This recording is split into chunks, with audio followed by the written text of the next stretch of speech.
I overheard my family's plan to humiliate me at Christmas. That night, Mom called, furious. "Where are you?" I said calmly. "Did you enjoy my gift?" I've always felt that Christmas was about warmth and family. But in December, I learned my own family was planning to publicly humiliate and remove me from their existence, all in the name of love. My name is Clara Bennett, I am 29, and Christmas used to be my absolute favorite holiday. Growing up in the Bennett household, festivities were always lavish. But as the black sheep with a jewelry company rather than a corporate profession, I always felt like I had to work harder to fit in. Then, in December, I arrived early to help with preparations and overheard a discussion that completely wrecked everything. My own family, the ones I loved, were about to publicly humiliate me at Christmas dinner. Then, while I sat there distraught, they decided to empty out my childhood bedroom. The Bennetts of Greenwich, Connecticut were known for three things: money, power, and unrealistic expectations. My father, Richard Bennett, started his investing business from the ground up, which is the type of success story that everyone admires. My mother, Margaret, came from a wealthy family and has served on enough charity boards to fill a small notepad. Then there were my siblings. Ethan, 33, has flawlessly followed in his father's footsteps. Olivia, 31, became the corporate attorney our parents used to boast about at country club events. And then there was me, Clara Bennett, who was meant to round out this beautiful family trio. But nevertheless, I became the family's disappointment. Since childhood, my strategy has been clear. Attend a renowned institution, earn a law or finance degree, and then join either the family firm or a corporation good enough to mention at dinner parties. I faithfully attended Columbia University. However, during my sophomore year, I took a metals class as an elective, and something clicked. For the first time, I felt fully alive as I created with my hands. By senior year, instead of applying to law schools, I was selling my handmade jewelry at campus gatherings. The family's reaction was quick and harsh. My father refused to talk to me for 4 months. My mother organized meetings with family connections for law firm recruiting. My siblings alternated between awkward silence and criticizing me about wasting my potential. Despite their objections, I graduated and utilized my funds to rent a small studio apartment in Brooklyn and establish my first workshop. I ate ramen for months, worked 16-hour days, and meticulously established Clara designs from scratch. 6 years later, my designs were available in boutiques around New York and New Jersey. I was finally making a good life doing what I enjoyed. Not that my family saw this as true success. Every family gathering had the same topic regarding my career. Mom would sigh and say, "Are you still doing that jewelry thing?" Dad would respond with, "When you're ready to start serious about your future, let me know." Ethan would offer to go over my books as if I were operating a business rather than playing one. Olivia would graciously give me corporate job postings for executive assistant roles, as if my degree and business expertise were irrelevant. Christmas in the Bennett home was an especially extravagant occasion. My parents possessed a colonial estate with 6 bedrooms, a grand staircase ideal for family portraits, and a dining room that could accommodate 22 people. Every December, my mother changed it into something from an architectural magazine. Professional decorators imported decorations and color palettes that varied annually. These parties focused on status rather than celebration. The guest list includes extended relatives, business partners, and significant acquaintances. The discourse centered on promotions, holidays to premium destinations, and which Ivy League institutions were pursuing which students. In this situation, my small jewelry business might have easily been a lemonade stand instead. Nonetheless, every year I tried. I wore nice clothing that I could hardly afford. I prepared responses about my business that sounded more impressive than they actually were. I brought painstakingly made presents that were frequently returned or tucked away. I arrived with handmade cookies that remained untouched beside the professional caterer's offerings. When I discussed my latest collection, I had to deal with polite smiles and rapid subject changes. This Christmas was really meaningful to my folks. Relatives from the West Coast and Europe were arriving, some of whom had not visited in years. My mother had been planning it since August, employing more housekeeping help and remodeling the guest rooms. When she phoned me in November about the gathering, I heard true joy in her voice for the first time. "Clara, everyone will be here this year. Even Grandma Eleanor is traveling in from London. We need to show a united family front." That slight suggestion of inclusion prompted me to step up my efforts. I spent 4 months creating a unique selection of bespoke items for each attendee. Cufflinks with the design from my father's first business card. A lovely necklace showcasing my mother's favorite flowers. For my siblings, I made similar bracelets with subtle symbolism from our upbringing. Carefully designed pieces for extended family members based on their preferences and characteristics. I even invested in new business cards with a discreet gold foil logo and packaging to impress the Bennetts. Perhaps this is the year they finally recognize my business as legitimate. Perhaps this is the Christmas when I finally feel like I belong in my own family. The week before Christmas, I completed the last of my holiday special orders, packed up my family gifts, and drove my used Subaru from Brooklyn to Greenwich, arriving at the family estate about 2:15 p.m. on December 18th. Despite everything, I remained hopeful. Maybe this time will be different. I had no clue that this visit would forever alter the path of my life, my connection with my family, and my perception of what Christmas truly meant.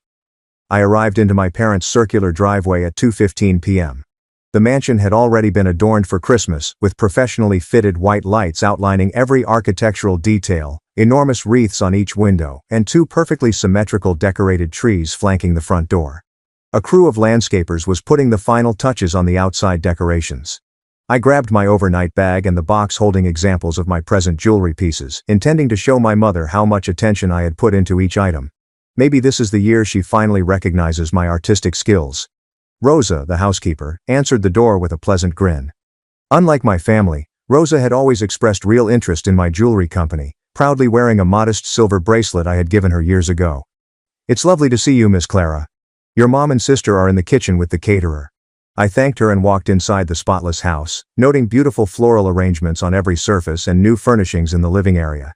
The kitchen had recently been remodeled with bright white marble and stainless steel appliances, giving it the appearance of an operating room rather than a kitchen. My mother and Olivia were hunched over a tablet with a man dressed in a chef coat. They hardly looked up as I walked in. "Clara, finally," my mother remarked, without moving to hug me. "The guest room in the east wing is ready for you." "Not your old room. This year we required more storage." No greeting. No. "How was your drive?" There was no mention of the fact that my former room had served as my bedroom for the previous 19 years. "Hello, Mom." "Olivia, the house looks lovely," I said, wanting to start things off well. Olivia cast a short peek upward. "You seem exhausted. The city must be wearing you down." This was not an inquiry, but rather a judgment disguised as sympathy. I faked a grin. "Actually, business has been excellent. Very busy with holiday orders. I brought some samples of the presents I created for everyone to show you both." My mother waved her hand dismissively. "We are in the process of finalizing the menu. Maybe later. The caterer requires our attention." The caterer, a tall guy with a well-trimmed beard, gave me a compassionate glance. I'd plainly been discarded. "Certainly, no issue. I'll simply take my belongings upstairs." Neither of them answered as I exited the kitchen. The old knot of disappointment clenched in my gut, but I forced it down. This wasn't anything new. I only wanted to find the proper time to connect with them. After settling into the guest room, I went to seek out my father and brother, expecting for a more welcoming response. As I reached my father's study, I overheard numerous voices in what sounded like a heated discussion. I was just about to knock when I heard my name. "Clara needs to understand that this jewelry hobby is not a sustainable future," my father said forcefully. I paused, my hand millimeters from the door. "That is why I invited Stephen," my brother Ethan said. "As a financial advisor, he can provide actual numbers throughout the intervention. Show her how tenuous her status is in comparison to a genuine profession." Intervention. My pulse began racing as I cautiously positioned myself beside the half-open door, out of sight but definitely audible. "Do you truly believe an intervention at Christmas dinner is the best approach?" This voice belonged to my Uncle Daniel, my father's younger brother. "It's the perfect time," my mother added. I hadn't noticed she'd left the kitchen. "With the entire family there, she will feel enough pressure to finally make a sound decision." "I've already spoken with Gregory at the firm," my father explained. "He can open a place for her in the marketing department. Nothing challenging, but it will provide structure and a decent compensation." My sister Olivia's voice joined in. "I think we should be really frank. The last time I recommended she look into other choices, she talked about how her Instagram followers had grown as if that was a measure of success." They all chuckled, the sound piercing through me like glass. "What exactly are you going to say?" Uncle Daniel inquired, still sounding hesitant. "We'll wait until after the main course," my mother said, her voice changing to the tone she used when preparing charity galas. "Richard will express our anxiety for Clara's future. Then Ethan will introduce Stephen, who will provide a quick financial comparison of her so-called firm to a corporate position." "I've gathered some numbers," Ethan explained. Based on her apartment size and lifestyle, she can barely make $35,000 a year. Stephen will contrast it with entry-level corporate roles that start at $70,000. They had been studying me and determining my value based on the size of my residence. The violation seemed tangible, like a strike to the chest. I still don't understand why this needs to be done publicly at Christmas dinner, Uncle Daniel said. Because she needs to feel the weight of family expectations, my mother explained calmly. When she sees everyone's worry, she will finally realize how her decisions influence the family's reputation. The Whitman's daughter recently became a junior partner at Sullivan & Cromwell, and our daughter sells trinkets at craft fairs. It's embarrassing. Trinkets. Craft fairs. They had no idea I had progressed beyond those years and was now supplying to reputable boutiques and obtaining frequent custom requests. They hadn't bothered to inquire. What happens if she refuses? Uncle Daniel inquired. A long hush ensued before my father spoke. Then we make it clear that our financial support ends completely. I nearly gasped out before catching myself. What kind of financial help is there? I had been completely self-sufficient since graduation, something they would have noticed if they had paid attention to my actual life. While she is at dinner, I have arranged for the staff to clear out her childhood bedroom completely, my mom said. Cousin Vanessa needs the space, and it is time Clara understood she cannot keep one foot in each world. My eyesight became blurry with tears. My childhood bedroom, which was packed with memorabilia, notebooks and keepsakes, was to be cleared out as I suffered through a public humiliation.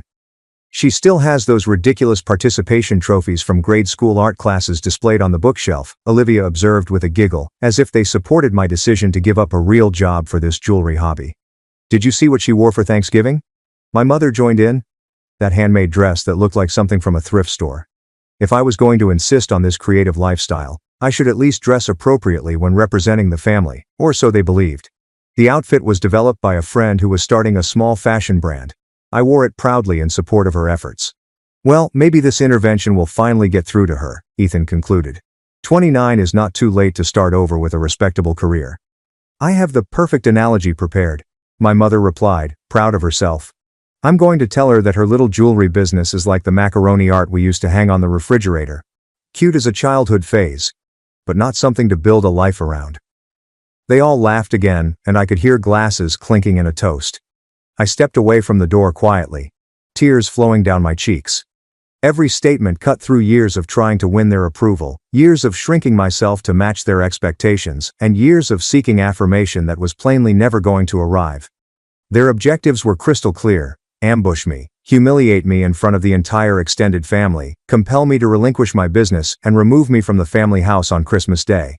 I wandered back to the guest room in a trance, locked the door behind me, and collapsed to the floor, my back against the bed. The lovely jewelry items I'd made for them lay in their velvet boxes, each signifying hours of effort, thought, and love that they'd never appreciate or comprehend. For the first time, I could see with crystal clarity what my family thought of me and my decisions. This was neither rough love nor misdirected worry. This was control, manipulation, and a basic disregard for who I truly was. I can't recall packing my overnight bag. I do not recall walking down the rear stairs to avoid being noticed. I don't recall the brief talk with Rosa during which I murmured something about an emergency in the city. The next vivid recollection I have is of sitting in my car at a highway rest stop, my hands trembling so terribly that I could hardly grasp my phone. I contacted Emily, my best friend from college, and the person who assisted me in setting up my first jewelry stand at a local market. She answered the second ring. Hello, Clara. Are you already in the family complex of doom? How awful has it been this year? The sound of her voice, so familiar and compassionate, pierced through the shock that had numbed me. I fell into tears, scarcely able to form sentences between sobs. They were planning an intervention at Christmas dinner, financial shaming, clearing out my room. Whoa, slow down, Emily said, her voice quickly changing to concern. Where are you now? Are you safe? I gazed about at the well-lit rest area, where generic Christmas music played weakly from outside speakers. I am at a rest stop. I left. I couldn't remain after what I had heard. Good. You should not be driving so upset. Okay, just breathe for a minute. I followed her advice, taking many deep breaths as she patiently waited on the phone. After a few minutes, I was able to calmly describe all I had overheard. Emily listened without interrupting, and then said just what I needed to hear. Those utter devils, Clara, you realize none of what they said is true, right? Your business is genuine and prosperous. You are both talented and hardworking. They're just too focused on their limited idea of success to recognize it. But what if they're correct? I muttered, old insecurities resurfacing. What if I'm simply playing at business while everyone else is pursuing serious careers? Are you kidding me, Clara? You declined wholesale orders last month because you were at full manufacturing capacity. You have a wait list for bespoke items. You have recently recruited your first part-time helper. Those are not the signs of a failing business or hobby. She was correct. While I had minimized my achievement in front of my family to avoid criticism or having to justify my decisions, the truth was that Clara Designs had grown consistently, year after year. I had just been approached by a big shop about stocking a diffusion line of my most successful items. I was thinking of renting a larger workshop area to meet the expansion. Why do I still care what others think? I asked, brushing away tears. Why, after all these years of ridicule and criticism, am I still seeking their approval? Because they're your family, Emily answered softly, and because they trained you from infancy to judge your value by their standards. Breaking that conditioning is a difficult task. As we talked, memories of other dismissals and humiliations surfaced, the time my mother introduced me to her friends as still finding her way when I was 24. The business school graduation where my father spent the entire dinner discussing Ethan's new promotion. And the Thanksgiving when Olivia asked if I needed money for proper clothes in front of everyone. Each episode had hurt, but I had always made explanations for them and worked harder to get their favor. Would you like to stay with me tonight? Emily offered. You shouldn't be alone after this. Thanks, but I believe I need my own place to process. I will contact you tomorrow once I have gotten some sleep. After we hung up, I drove back to my Brooklyn apartment on autopilot. My family perceived the little two-bedroom as a symbol of failure, but when I shut the door behind me, it seemed like a shelter. This room, paid for solely by my own labor, symbolized a freedom they would never comprehend. I strolled through the apartment in a fog, focusing on the facts of my real life, rather than the fictitious failing that my family had created. The wall was covered with framed press clippings from design blogs and local magazines that had promoted my work. My home studio has a well-organized process. The spreadsheets reflect 6 years of gradually growing income. The portfolio includes customer testimonials and repeat customers. I opened my laptop and checked the email that I had been putting off responding to for 3 weeks. Sterling & Sage, a major store, offered a big chance to exhibit a collection of my works in their spring catalog, with a minimum purchase that would treble my yearly earnings. I was unsure about increasing output while preserving quality. But then, the decision seemed apparent. This was a realistic business opportunity that any serious entrepreneur would recognize as significant. I glanced at childhood photographs still on my bookshelves, including my family at the beach when I was 11, everyone smiling for the camera, and my high school graduation, with my parents proudly surrounding me. Were those genuine moments or staged performances for public consumption?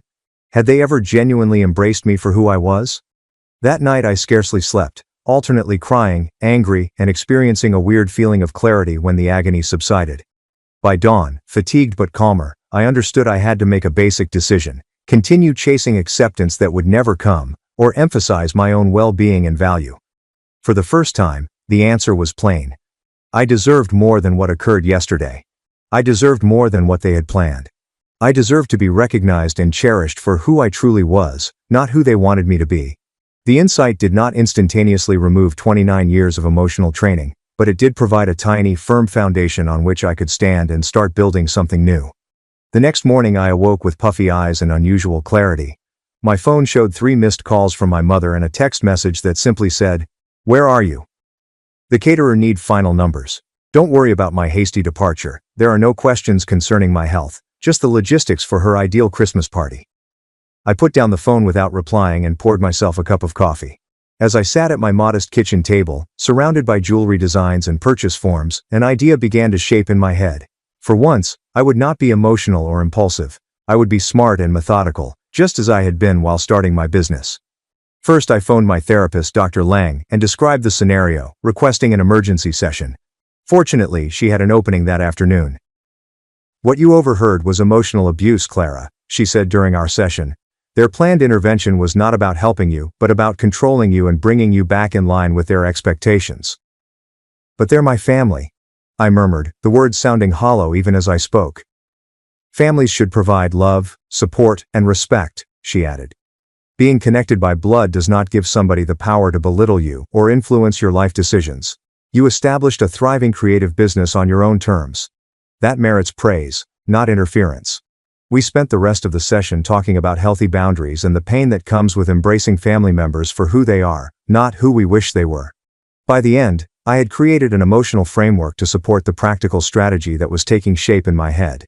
Back in my flat, I devised a thorough action plan, breaking everything down into small steps. Step 1. Cancel my presence at the family Christmas party without contacting them directly. When I didn't show up, they would find out about it. Step 2. Accept Sterling and Sage's offer to include my work in their spring catalog. This was a business choice I was considering anyhow, but the timing felt both symbolic and practical.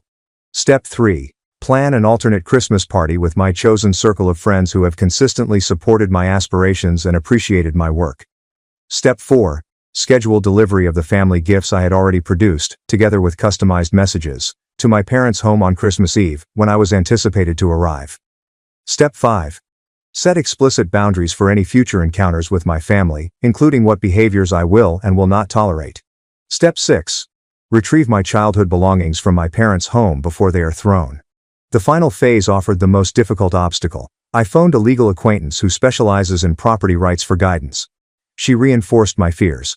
Since I moved out years ago, everything I left in my parents' home may be deemed abandoned property. However, she advised writing a certified letter declaring unequivocally that I did not leave my personal property and planned to collect it, which would serve as a legal record of my desire. I wrote the letter right away, describing particular objects of emotional importance in my childhood bedroom, such as notebooks, picture albums, artwork, and jewelry-making materials from my early years. I sent it certified mail that afternoon. Next, I phoned Emily to tell her about my ideas and beg for her assistance. Without hesitation, she gave us her family's vacation cottage in the Catskills for our alternative Christmas party. "It's beautiful in the winter," she remarked. "There's a large stone fireplace, enough bedrooms for everyone, and it's only 2.5 hours from the city. My parents seldom use it for Christmas since they travel to Florida." I contacted the friends who had become my true support system over the years. Noah, my first retail partner who had given my jewelry a chance in his boutique. Claire, a fellow maker who shared studio space with me during my second year of business, and Adam, Emily's husband, who had assisted in the construction of my display racks and website. Each quickly consented to participate in what Claire named our chosen family Christmas. The executive at Sterling and Sage was astonished, but delighted with my rapid acceptance of their offer. We planned a meeting in early January to discuss designs and manufacturing timeframes. For the gifts, I used a high-end delivery service that specialized in personalized gift presentations. The owner was captivated by my narrative and promised to personally deliver each meticulously wrapped piece on Christmas Eve, ensuring they arrived at the ideal time. With each stage done, I experienced a weird combination of grief and liberty. The grief was for the familial bond I had always desired but never achieved. The emancipation came from finally accepting this fact and deciding to prioritize my own well-being. I spent the following 3 days preparing for our alternative party, including buying food, arranging activities, and making tiny homemade gifts for my pals. I purposefully kept myself occupied, knowing that idleness would only lead to uncertainty and second-guessing. 3 days before Christmas, my parents' lawyer responded to my certified letter rather than personally. It said coldly that I may make an appointment to pick up my stuff after the holidays, with a staff person there to monitor. The formal, impersonal quality of the response reaffirmed that I had made the correct decision. On December 23rd, I packed my car with gifts, food, and winter clothes, preparing to go to the Catskills the next morning. That night, I sat in my peaceful apartment, gazing at my Christmas tree, a modest but tastefully decorated fir that symbolized my independent lifestyle. For the first time since hearing my family's plans, I was entirely convinced of my decision. I was no longer ready to conform to their limited concept of success. I would no longer apologize for pursuing a path that led to fulfillment rather than status. I would no longer accept being considered as inferior because my dreams were different from theirs. Tomorrow would usher in a new tradition based on mutual respect and true affection rather than duty and appearances. As terrible as the rupture was, it seemed like the first genuinely authentic Christmas in my adult life. December 24th dawned bright and beautiful, ideal for the journey to the Catskills. The forecast forecasted snow later that evening, offering the white Christmas that everyone wishes for but rarely sees in the metropolis. I finished packing my car and took one final glance at my apartment, which was decked with handcrafted ornaments and natural garlands that my mother would have scorned as crafty instead of exquisite. Everything felt right. The journey upstate was pleasant, with holiday music playing and the scenery transitioning from urban to country. By lunchtime, I had arrived at the cabin, a magnificent timber edifice hidden among snow-dusted trees. Smoke was already rising from the chimney, indicating that someone had come before me. Emily raced through the front door as I parked, racing over to assist with my luggage. "Welcome to Freedom Christmas," she said with a grin. "Adam and I got here an hour ago to start the fire and unpack the groceries." The cabin's interior was everything a winter hideaway should be. High ceilings with exposed beams, a big stone fireplace with a roaring fire, comfy couches set up for discussion, and windows that showcase the woodland views. Adam was in the open kitchen, emptying grocery bags while Christmas music played gently from concealed speakers. "This is perfect," I replied, feeling my shoulders relax for the first time in days. Throughout the day, more arrived one by one. Noah sent cases of wine from his brother's vineyard. Claire arrived carrying her delicious handmade pies and bread. Two more buddies, Ryan and Caleb, arrived with extra food and decorations. By 4:30, our chosen family had arrived, and the cabin was full with laughing, delicious scents, and genuine warmth. No one inquired about my biological family until I brought it up. There were no uncomfortable queries concerning my business success or lack thereof. Nobody made veiled comments about my life choices or looks. The contrast with my family gatherings could not have been more striking. My phone started ringing exactly at 7 p.m. I had anticipated this, knowing that we would usually assemble for Christmas Eve appetizers at my parents' house about this time. Olivia placed the initial call. I took a step inside one of the bedrooms for privacy before responding. "Hello, Clara. Where are you now?" "Everyone's inquiring. Mom's freaking out." Her voice was more annoyed than concerned. "I'm not coming," I said simply. A pause. "What do you mean you won't come?" "Of course you are coming. The entire family is here. Grandmother Eleanor just inquired about you."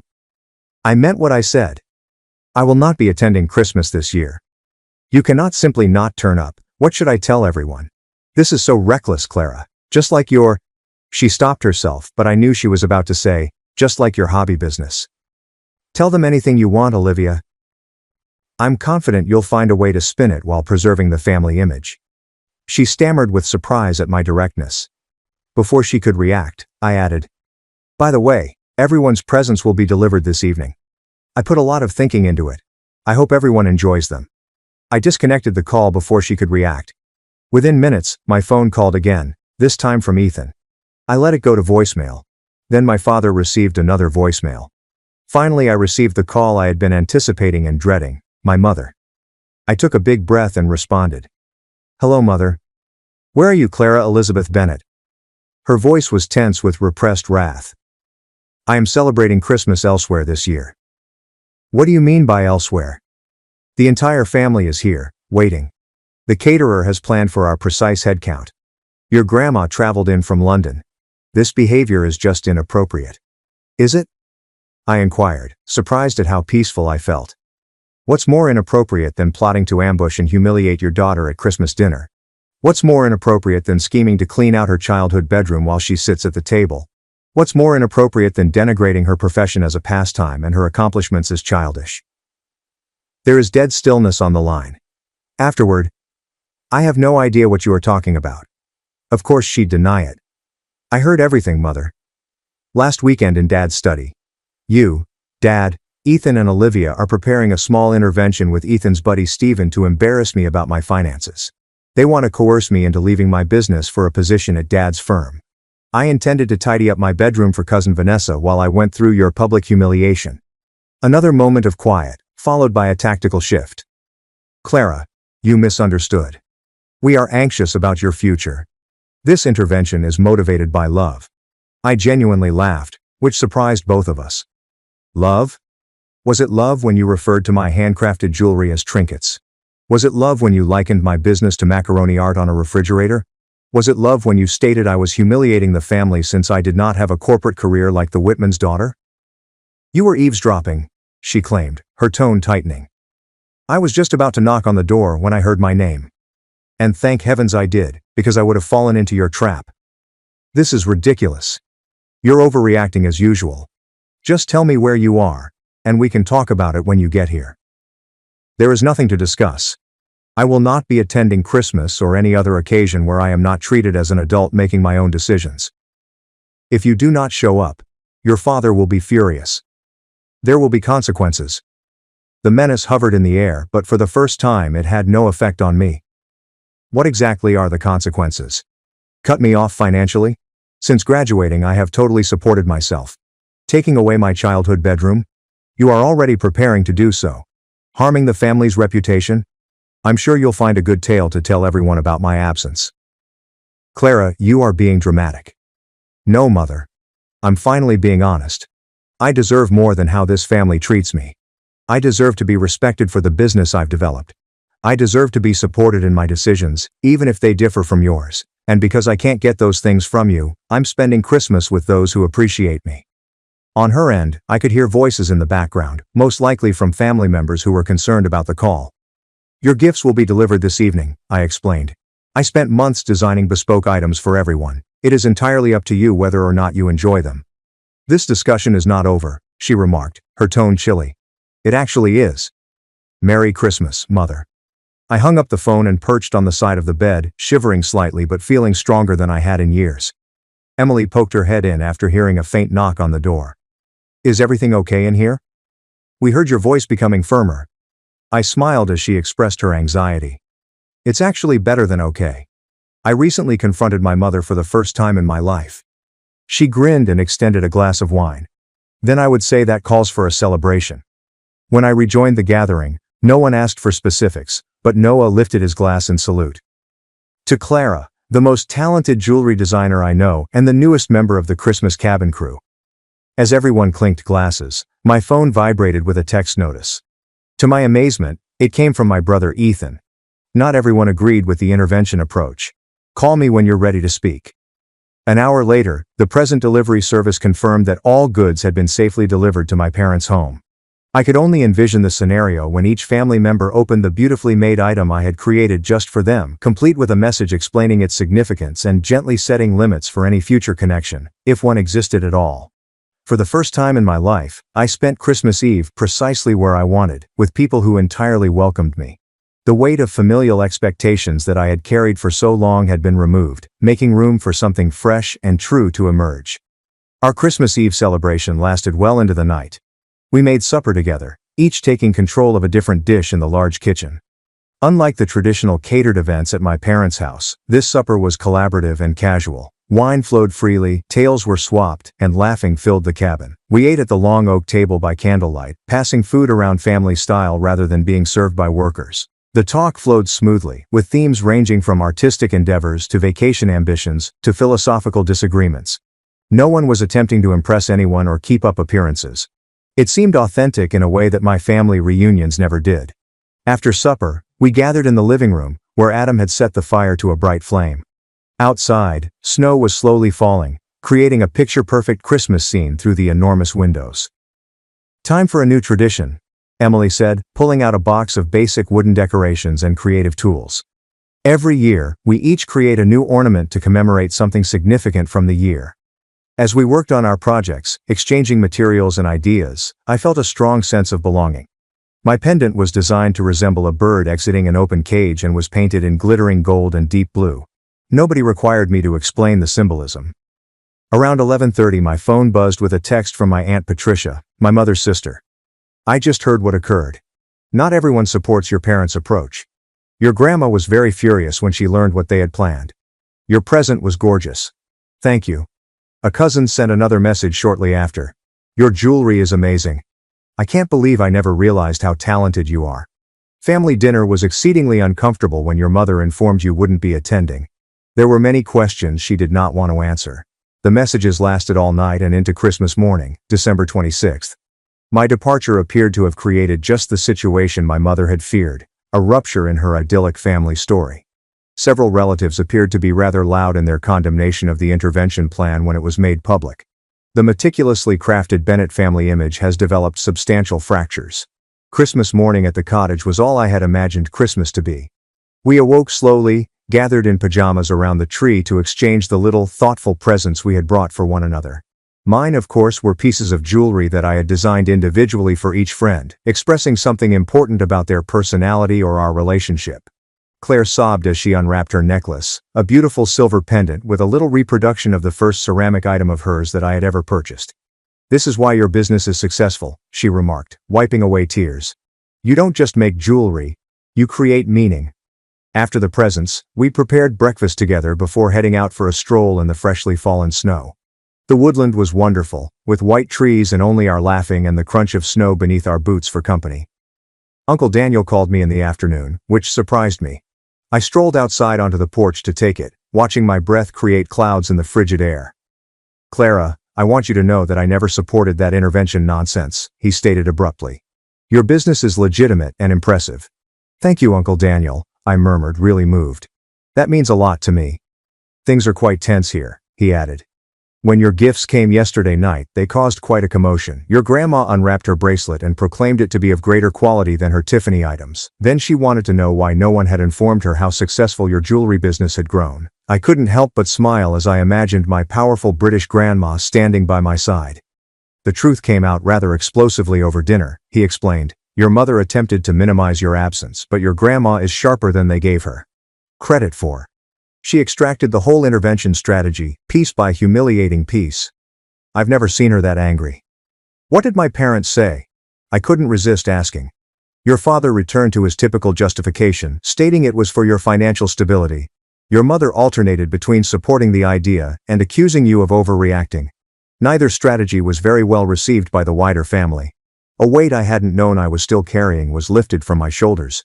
It was important that others in the family understood the inappropriateness of what had been planned.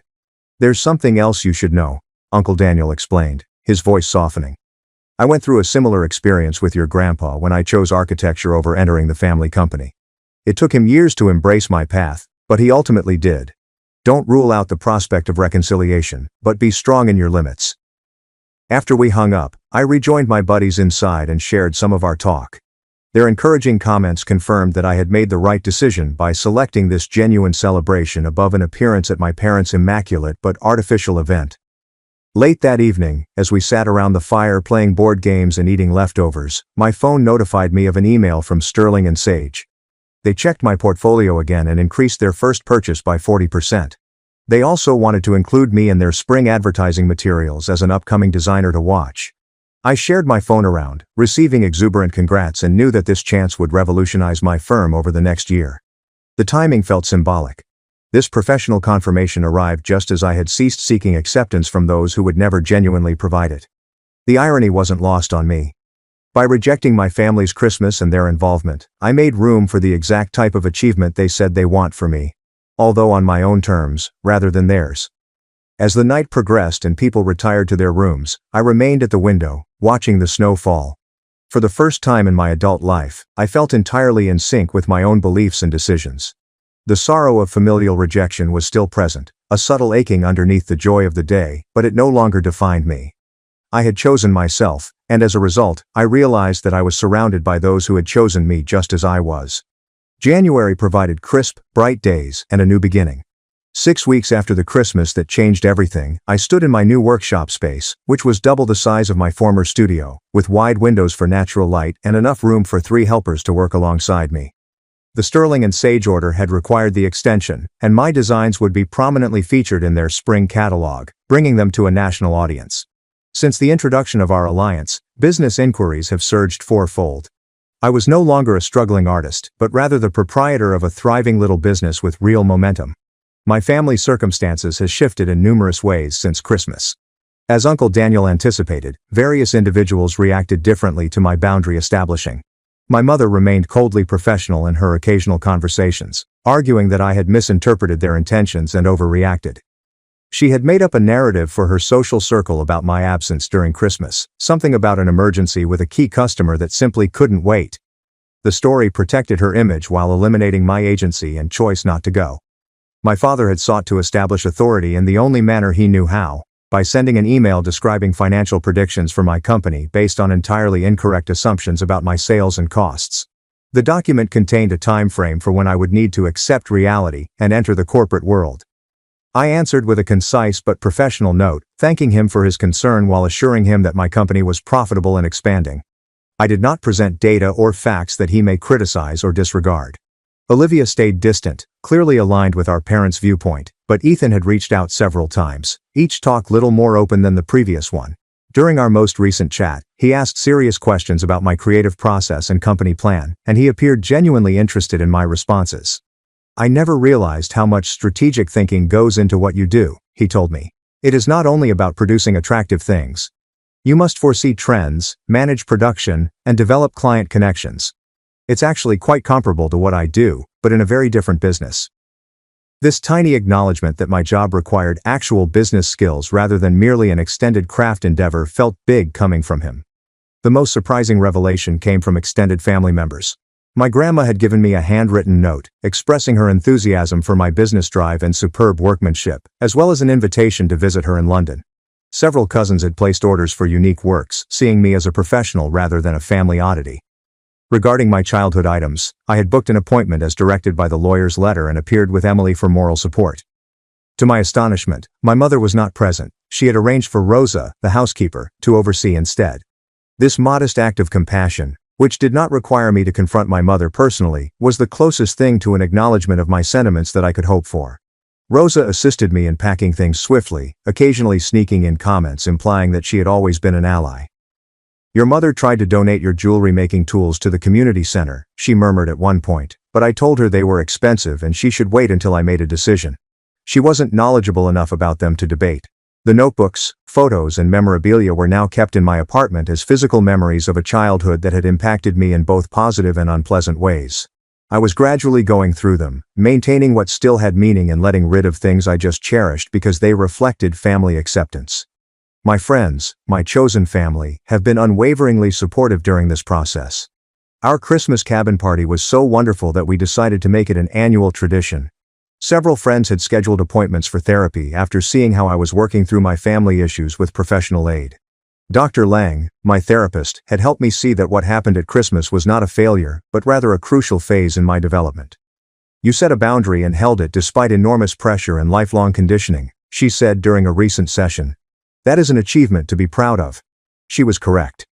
Through this difficult process, I discovered strength that I had not realized I possessed. I'd created a business that mirrored my principles and ambitions. I built connections based on mutual respect, rather than duty. I'd learned to trust my own judgment about what success and contentment meant to me. Most significantly, I'd realized that leaving toxic settings, even if they're wrapped in family connections and holiday traditions, may make room for genuine joy and progress. Sometimes the most loving thing you can do for yourself is refuse to participate in your own demise. As I set the equipment in my new studio, ready for a fruitful day of creation, I thought about how my life could have turned out differently if I hadn't overheard that talk. I might have spent many more years chasing acceptance that never came, shrinking myself to match standards that were never meant to accommodate who I actually was.